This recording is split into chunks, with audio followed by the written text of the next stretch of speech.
The wind rushed past him, a thin, cold blade that sliced through the open sky. Below, the canopy of an uncharted jungle rose like a dark ocean of leaves, its tops disappearing into a perpetual mist. Royce was falling, his body weightless, his mind a blur, until a sudden gasp tore him back to consciousness. Instinct took over. His hand fumbled for the ripcord and the parachute snagged, blooming like a white flower against the dense green below. The canopy broke his descent, the cord snapping taut, and he was hurled forward, slamming through a thicket of massive trunks. Branches tore at his jacket, the impact yanking him to the ground with a force that stole his breath and blacked his vision for a heartbeat. When the world returned, the jungle was a muffled tableau of shadows and distant animal calls. Royce lay on the damp forest floor, his head thudding, his clothes still soaked with sweat and grime. The familiar weight of his mercenary kit, compact rifles, a combat knife, a few grenades, rested on his hips, a cold reassurance that at least some parts of his life were still intact. He pushed himself upright, blinking away the sticky humidity, trying to piece together where he was and how he'd ended up here. A rustle nearby drew his eye to a figure falling from the sky beside him. The newcomer hit the ground with a muffled thud, rolling onto his stomach and coughing up leaves. The man was lean, his dark hair slick with rain, and a scar traced the left side of his jaw. It was Cuchillo, a known enforcer for a Mexican cartel. He flicked his wrist, pulling a pistol from his holster and pointing it squarely at Royce. Before either could move, a third shape spiraled down between them, its descent silent and controlled. The newcomer's parachute had never unfurled.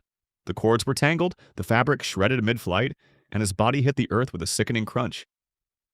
He lay still, eyes glazed, a dark stain spreading across his shirt. A sudden burst of gunfire cracked through the trees, the sharp reports echoing off the trunks. Royce dove to the side, feeling the wind of the bullets brush his cheek, and rolled behind a fallen log. He vaulted up, sprinting with a speed born of desperation, and found himself face to face with the shooter, a tall, broad-shouldered Russian in a camouflaged combat suit. The man's eyes were a cold steel, his breath forming small clouds in the humid air. He was Nikolai, a commando who seemed to have been ripped from a battlefield and dropped into this alien wilderness. Royce lunged, grabbing the barrel of Nikolai's rifle, twisting it, and used his momentum to flip the Russian over his shoulder. The pistol clattered to the ground, and for a split second, the three men, Royce, Cuchillo, and Nikolai, stood panting amid the underbrush, surrounded by the crackling of distant gunfire and the low hum of unseen insects. A faint whine rose above the canopy. All heads turned as a fourth figure stepped from the shadows, a sniper's rifle cradled in her arms. She was Isabel, her dark hair pulled back into a functional braid, her eyes scanning the horizon with the practiced precision of an Israel Defense Forces marksman. She lowered her weapon, aiming it just enough to keep the group in her sightline. "It's not just us," she said, her voice steady despite the chaos. "I've been in jungles across the globe, but this place, it doesn't match any map I know." She gestured toward the sky where, despite the thick foliage, the sun hung low and unmoving, a stubborn disk that seemed to refuse the passage of time. "There were more people falling," Isabel continued, "and they're probably still down there somewhere." Royce exchanged a glance with Cuchillo and Nikolai, then nodded. "We stick together. If there's a way out, we'll find it." Unseen, a pair of eyes watched from the darkness. A silhouette shifted among the trunks, a figure dressed in the black and gold of a Yakuza clan, his face obscured by a low-drawn hood.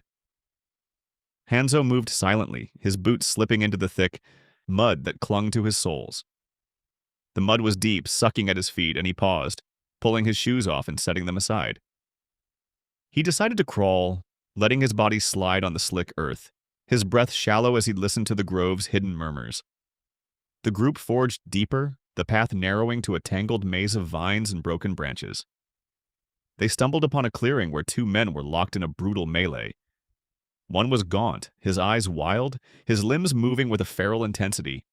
Stans, a death row inmate whose reputation for violence preceded him.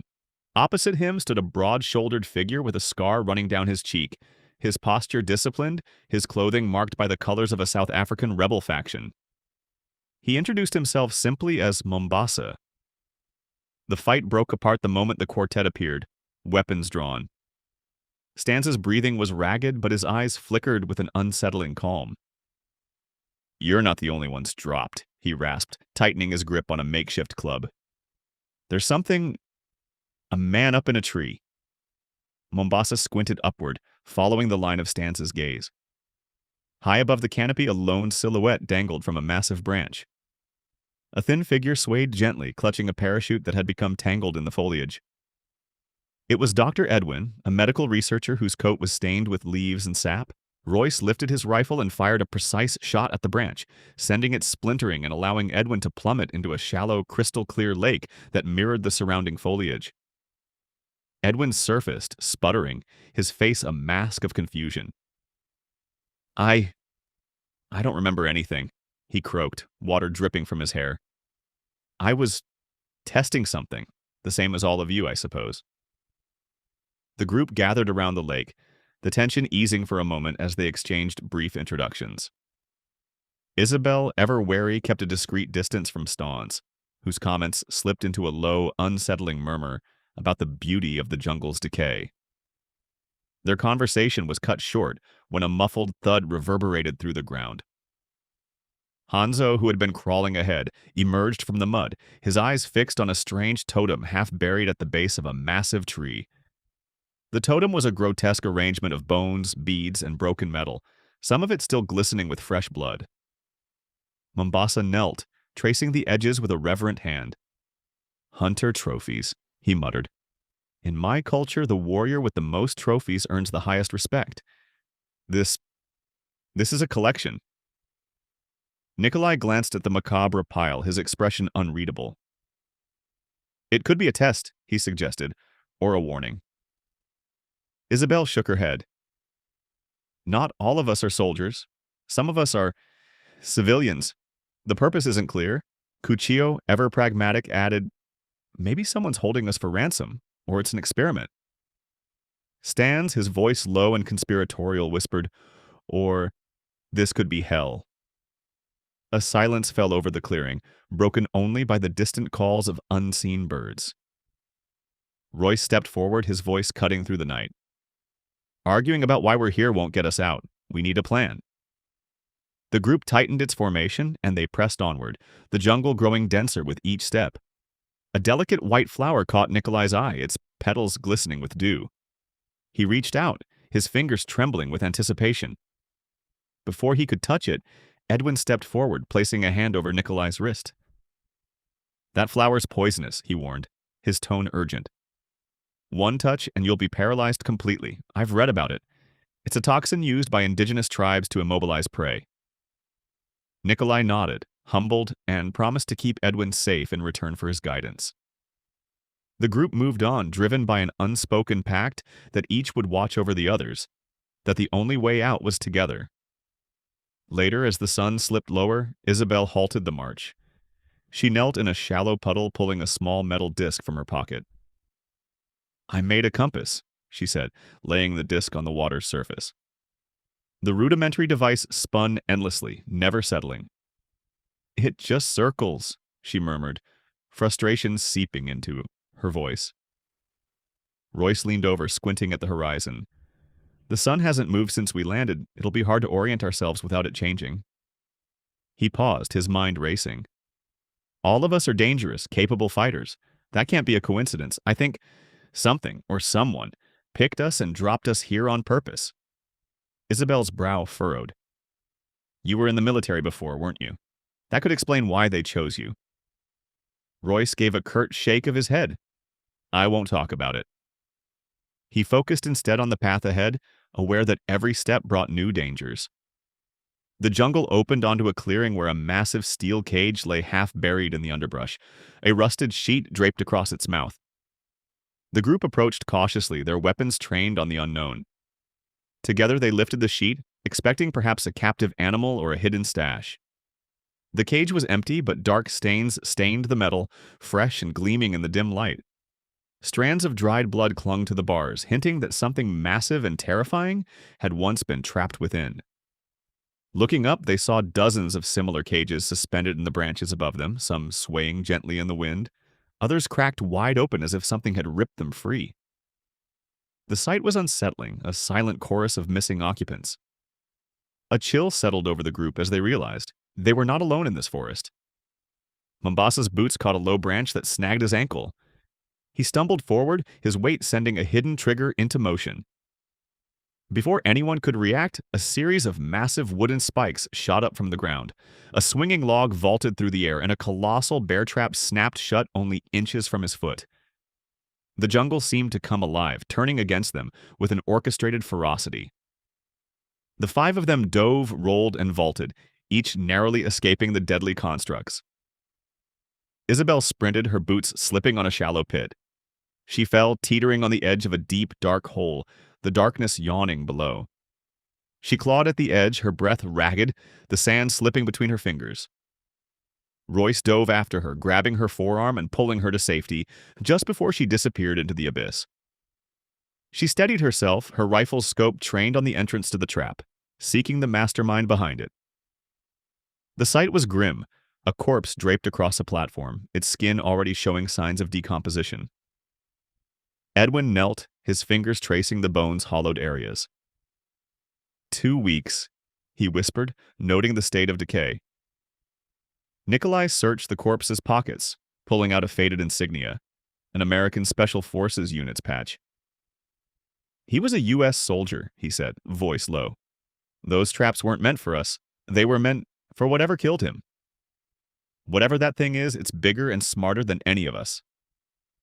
The group pressed on, the weight of the revelation heavy on their shoulders. Mombasa halted, his eyes scanning the canopy for movement. Someone's watching, he muttered.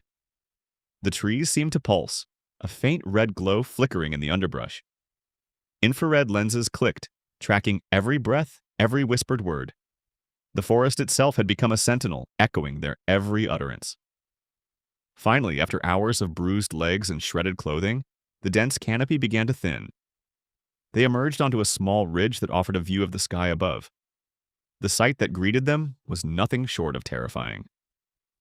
The night was painted with unfamiliar constellations, bright alien stars that pulsed with a strange aurora, floating planets that hovered where no planet should be, each one casting an eerie glow over the horizon.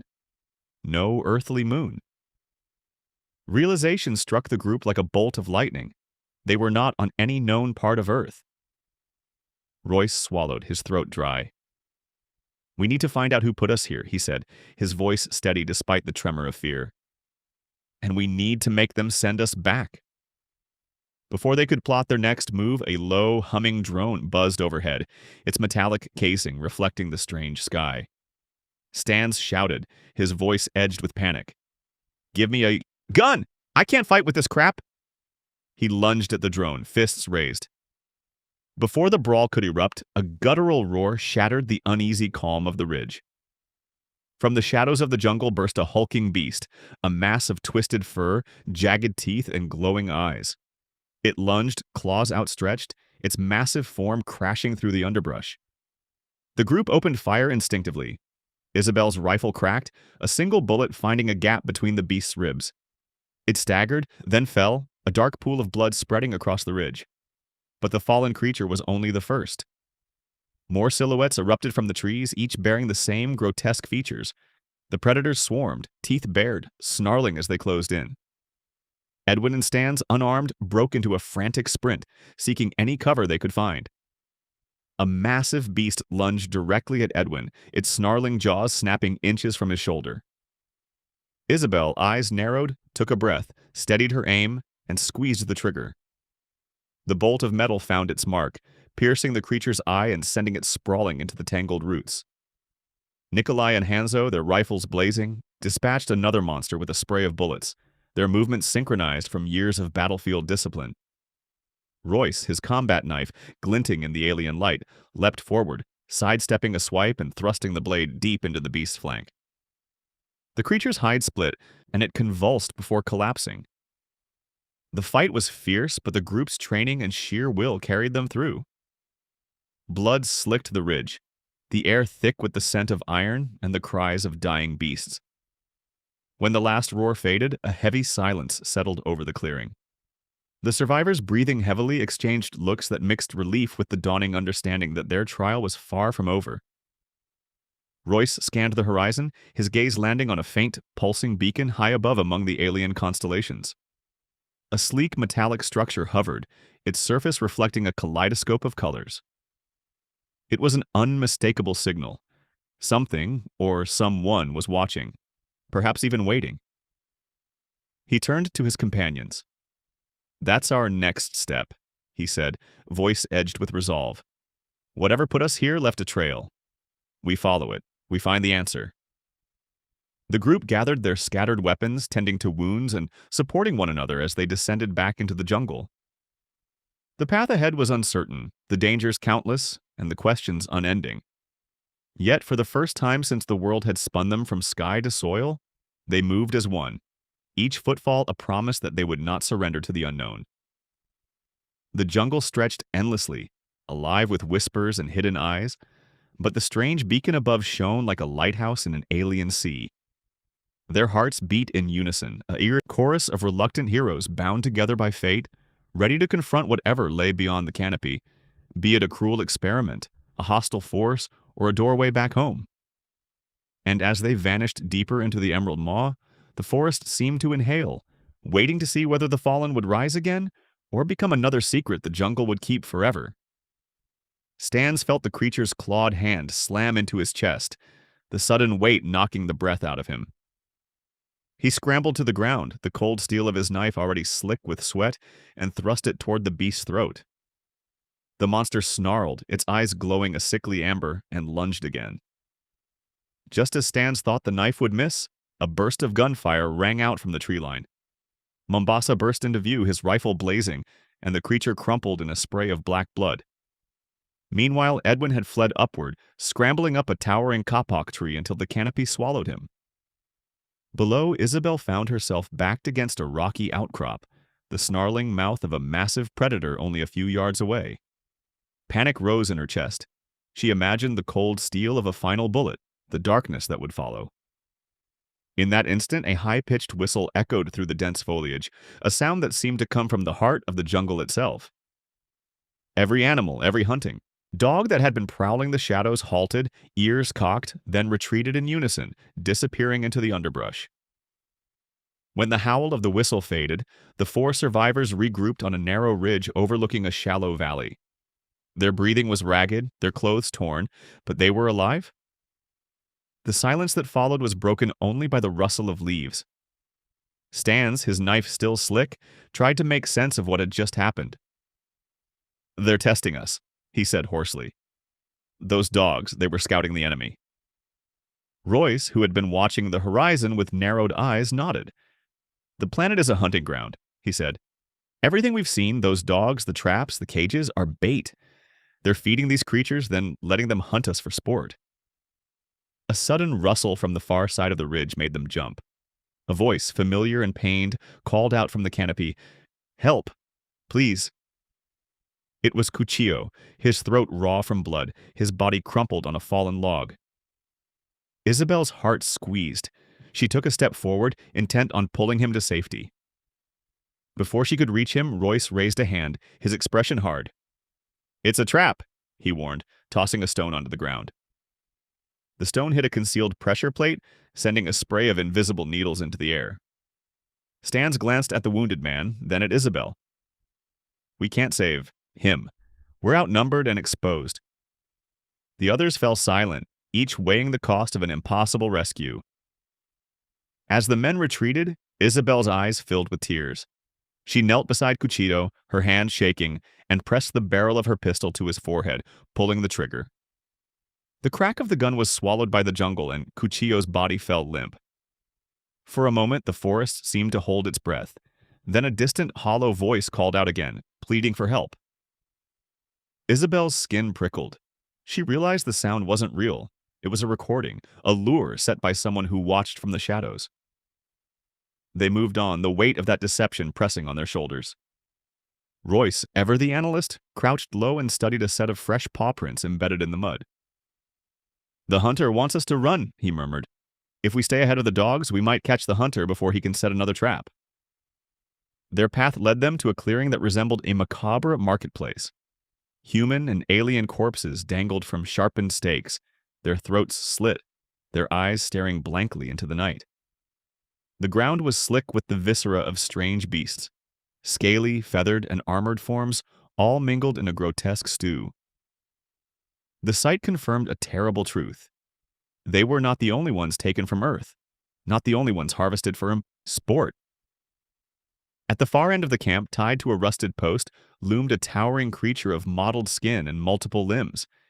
Its eyes flickered with a strange, intelligent light. "Predator," whispered Nikolai, awe and fear tangled together.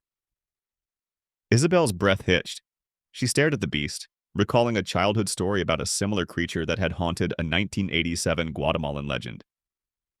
Royce noticed the tremor in Isabel's hands. "You've seen one before," he said quietly. She nodded. "My grandmother told me stories about hunters who wore masks and hunted from the shadows. I thought they were myths." Before anyone could react, a faint crack echoed through the clearing. Edwin's eyes widened as he saw Royce's silhouette disappearing behind a clump of low-hanging vines. Before anyone could shout a warning, a burst of spears erupted from the ground, impaling Mombasa with a sickening thud. The sudden violence sent all of them scrambling. From the darkness, a figure vaulted forward, firing wildly with a blaster that spat orange fire. Bullets ripped through the air, striking the tied creature's flank and sending it reeling. The predator, its skin mottled with camouflage that rippled as it moved, revealed a sleek cloaking device that flickered and failed under the barrage. Its armor hissed, then cracked, exposing a flesh-like layer that glowed ominously. The hunt turned sudden fury. Laser bolts sliced through the canopy, igniting leaves and sending showers of sparks down like fireflies. The group sprinted toward a steep hill, their feet slipping on wet bark as the jungle erupted in flame. Isabel grabbed Edwin's arm, pulling him forward while Stans, clutching his knife, hurled himself over a fallen log, barely avoiding a laser burst that turned a sapling into ash. The hill gave way to a sheer drop. The ground crumbled beneath them, and they tumbled down a jagged slope, landing with a splash in a cold, churning river. Their lungs burned as they gasped for air, water sloshing over their faces, the roar of the river drowning out the distant sounds of the predator's pursuit. Above, a sleek drone glided silently, its sensors locking onto the group's heat signatures. It rose into the night, carrying the data back to the hidden camp, where three predators, a trio of hunting machines that seemed to evolve with each season, waited for the next wave of prey. The river carried them downstream to a cave mouth, where they clambered out onto a narrow ledge and collapsed, shivering. Isabel's voice broke the silence. "You used us as bait," she snapped at Royce, her eyes flashing with anger. Royce stared at the ground, then met her gaze. "Now we finally know what's hunting us," he replied, voice low. "We saw the tracks, the traps, the way they coordinate. We have a chance to turn the tables." He turned his attention to Isabel, who stared at the dead predator's twisted limbs. "You recognized it, didn't you?" he asked. She hesitated, then whispered, "My grandmother told me a story about hunters in Guatemala in '87, creatures that wore masks and hunted from the shadows. I thought it was just a legend." Royce's eyes narrowed. "We need a perimeter, a choke point.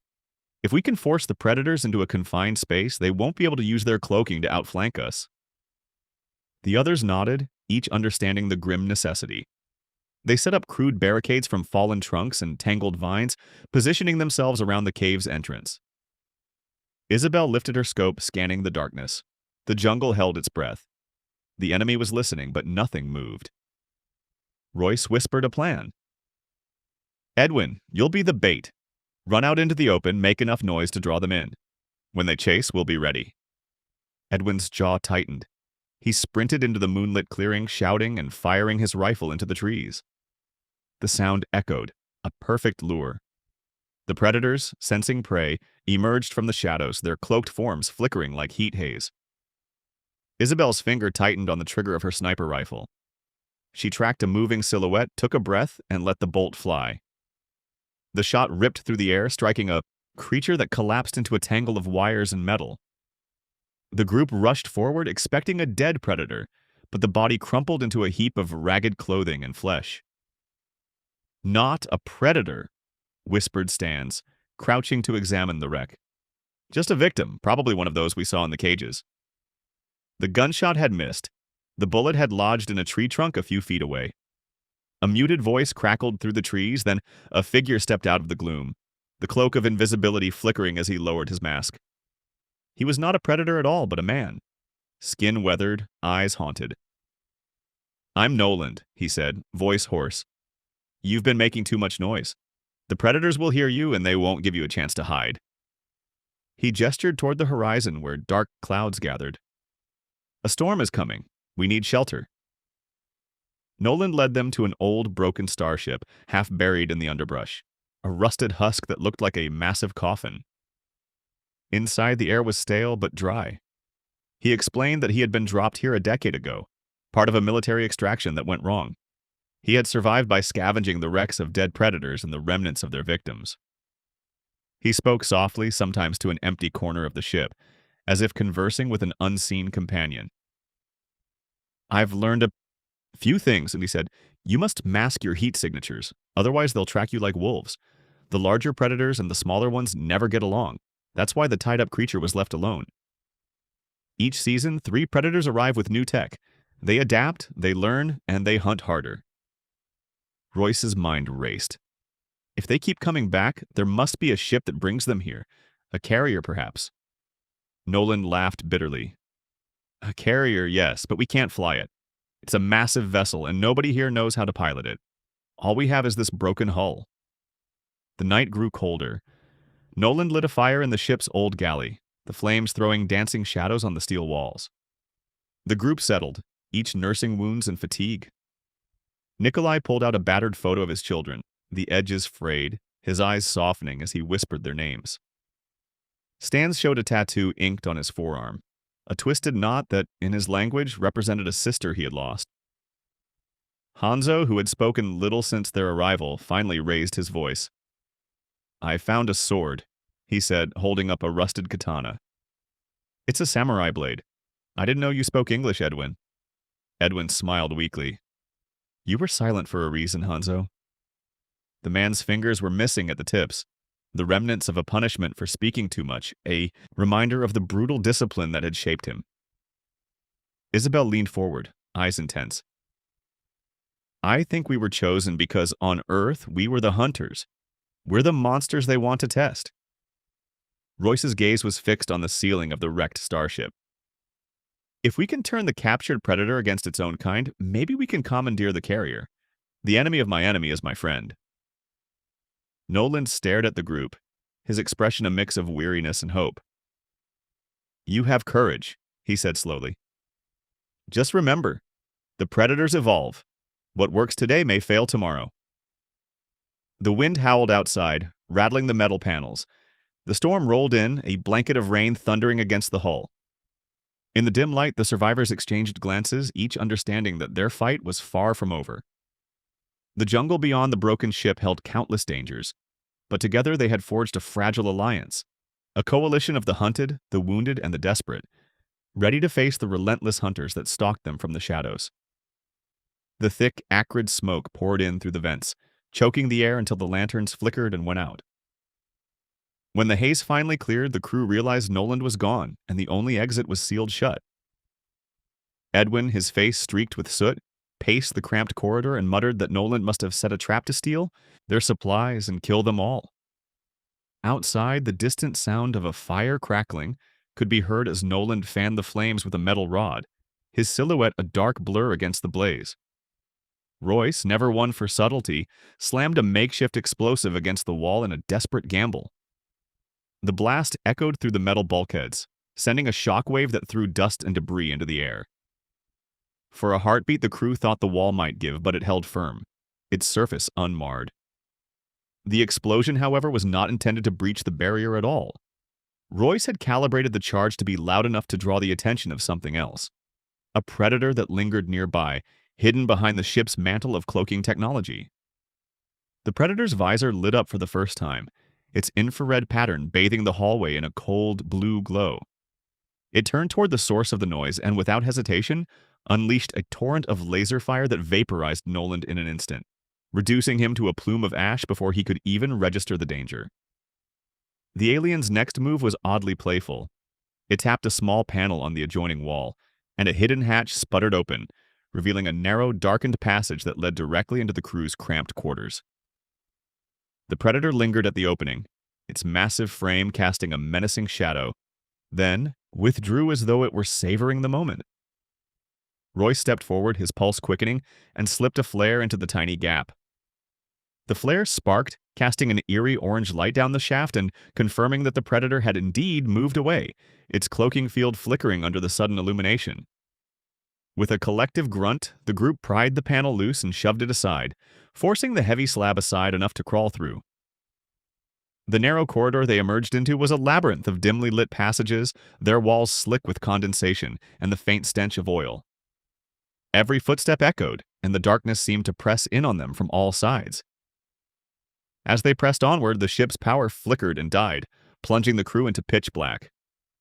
Edwin, trying to keep the group together, stumbled away from the others and fumbled for a fresh flare. He ignited it with shaking hands, the sudden flare of light revealing the jagged edges of the tunnel and, more importantly, the faint outline of the Predator still hunting them. A low, guttural growl rolled through the hull, reverberating off the steel. Edwin bolted, his breath ragged, until he caught up with the others, pleading for assistance. The rest of the team, already exhausted and wary, chose to press forward without him, hoping they could leave the wounded man behind. The decision proved costly. As they turned the corner, the Predator revealed itself, its shimmering armor flickering as it emerged from the shadows. Just as its massive claw reached for Edwin, a figure burst from the darkness. Nikolai, the ship's mechanic, brandishing a makeshift spear. Nikolai lunged, his eyes alight with a desperate fury, and managed to slash a shallow wound across the alien's cheek. The Predator, however, was far from subdued. It seized Nikolai with one claw, pinning him against a bulkhead, and, with a savage motion, drove the tip of its blade through the mechanic's chest, lifting him as if he were a rag doll. Bruised but undeterred, Nikolai sputtered a defiant spit onto the creature's face, buying a few precious seconds. He then slammed a detonator against his own chest, triggering a concussive blast that erupted in a ball of fire. The explosion ripped through the corridor, sending shrapnel spiraling and sending the Predator reeling. Both combatants were thrown back, the alien's visor cracked, and a deafening crack split the air as the creature's head snapped off, its lifeless form sliding to the floor. The shockwave rippled outward, rattling the ship's hull, but the remaining crew scrambled through the opening and emerged onto the deck just as the hull shuddered. Outside, the cold vacuum of space glimmered against the ship's warped hull. Stans, his cheeks flushed with adrenaline, hoisted a triumphant fist and shouted that they had slain an alien. His celebration was cut short when the Predator, its cloaking device failing under the stress of the explosion, stepped out of the shadows and knocked Stans to the ground with a single crushing blow. The Predator's claws dug into Stans's ribcage, and with a guttural snarl, it prepared to finish him off. Instinctively, Stans rolled over and drove a jagged piece of metal into the creature's flank, his voice hoarse as he shouted for the others to run. Fury coursed through the alien's veins. It hurled Stans across the deck, ripping out his spine with merciless precision. The creature's guttural roar echoed across the barren landscape, summoning the third Predator that had been tracking their movements from a distance.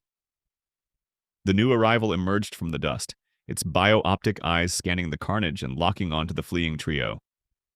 Hanzo, the quiet scout of the group, recognized the danger and called out an order. "Run! I'll hold them off!" He turned his back on his companions and took a defensive stance, waiting for the beast to close the distance.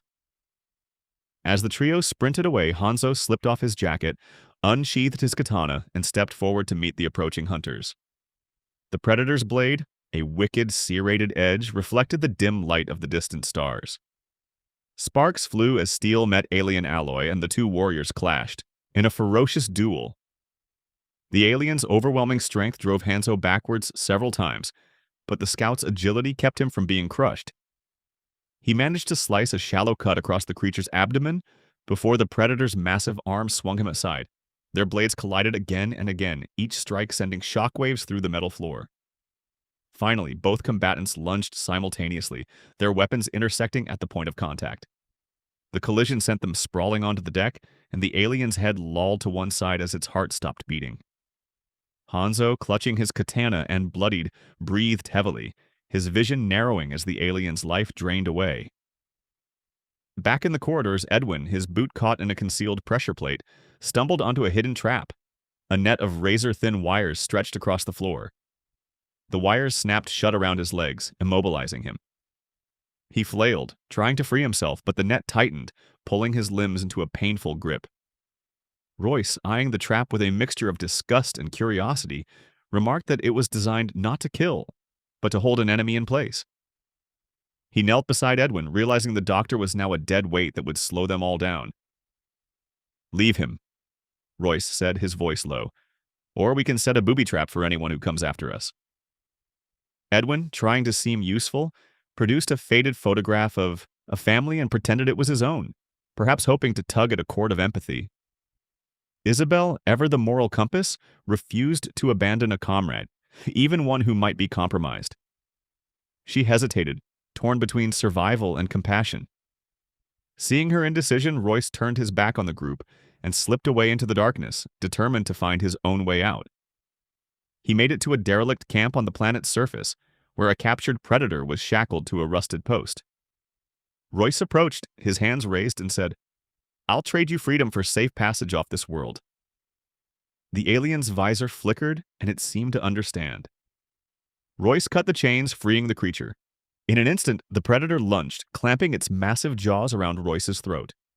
The hunter's eyes widened as it took a closer look at his captive, then released him, stepping back to retrieve its disassembled mask. The creature placed the mask over its own face, reactivating its cloaking field. Its arm brace projected a holographic star map. The alien traced a line to Earth, then gestured toward its waiting spacecraft. With a guttural click, the predator signaled its intent to return home. Meanwhile, Isabel and Edwin continued stumbling through the labyrinth. Their footfalls triggered another trap, this one a net that snapped shut around both of them, hoisting them into the air. The third predator, having followed the echo of their steps, appeared and began dragging them back toward the camp. It tossed them into a deep pit, the damp walls echoing with their muffled cries. The alien's prey, now freed, turned its attention to the captured predators. The two hunters engaged in a brutal melee, claws raking and muscles rippling. Amid the chaos, Royce seized the opportunity to sprint toward the ship, his heart hammering against his ribcage. The craft shuddered as its engines ignited, flames licking the base of the launch pad. The predators, still locked in combat, hurled punches and laser blasts at each other, their duel sending sparks across the sky. One alien, exhausted and wounded, fell to the ground as the other drove its claw into its throat, snapping the head clean off. A guttural hiss escaped the creature's throat as it lifted the severed head and, in a final act of triumph, detonated the ship's fuel tanks, sending a massive explosion ripping through the heavens. The blast illuminated the night sky, casting a brief, blinding light before the darkness reclaimed the planet. In the pit below, Isabel clutched at her side, the pain from a poisoned scalpel biting through her flesh. Edwin, his eyes wild, lunged out from behind a slab of rock, brandishing a scalpel slick with his own toxin. He whispered that he was a murderer by nature drawn to monsters and that he wanted this world for himself. He lunged at Isabel, intending to finish her, when Royce burst onto the scene, wielding a battered rifle and an expression of grim determination. He dragged Isabel and the wounded doctor out of the pit, ignoring the poison's numbing effect that rendered her voice useless.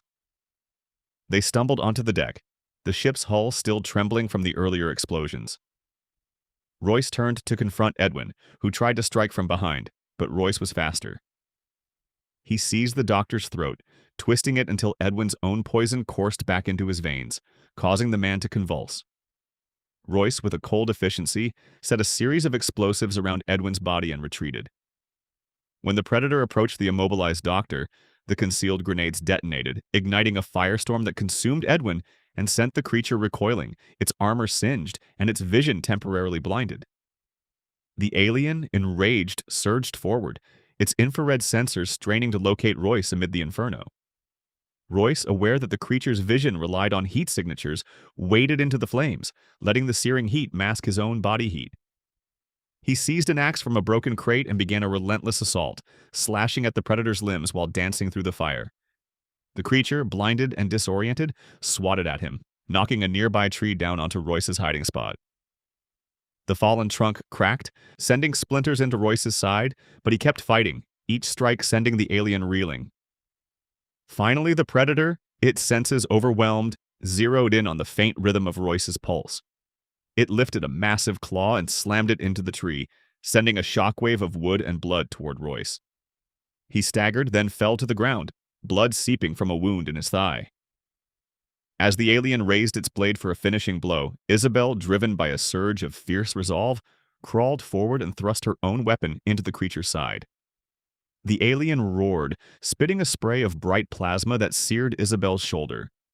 The wound forced her to drop her weapon, but the distraction gave Royce enough time to retrieve his axe and deliver a final, decisive strike to the predator's head. The creature's skull cracked, and its massive body collapsed with a bone-shaking thud.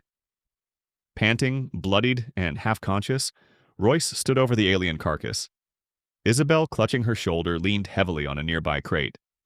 Together they looked up as more cages, remnants of the predator's hunting grounds, shivered and fell from the sky, each one slamming into the planet's surface with a metallic clang. The sky was littered with drifting debris, the remnants of a battle that spanned the cosmos. Royce's voice, hoarse but clear, cut through the night. "We have to leave now. If we stay, they'll keep sending more of these beasts after us." Isabel nodded, the pain in her shoulder a dull throb, and together they turned toward the battered ship, its engines sputtering back to life. The wreckage around them glowed faintly in the alien dusk, a stark reminder of the price of survival. Their breath rose in small clouds as they moved, each step echoing the desperate rhythm of a world that had become a hunting ground for monsters beyond imagination. The horizon glowed with the faint promise of escape, and with weary resolve they began the final crawl toward the ship's hatch, hoping the stars above would soon carry them far from the nightmare that still lingered in the shadows.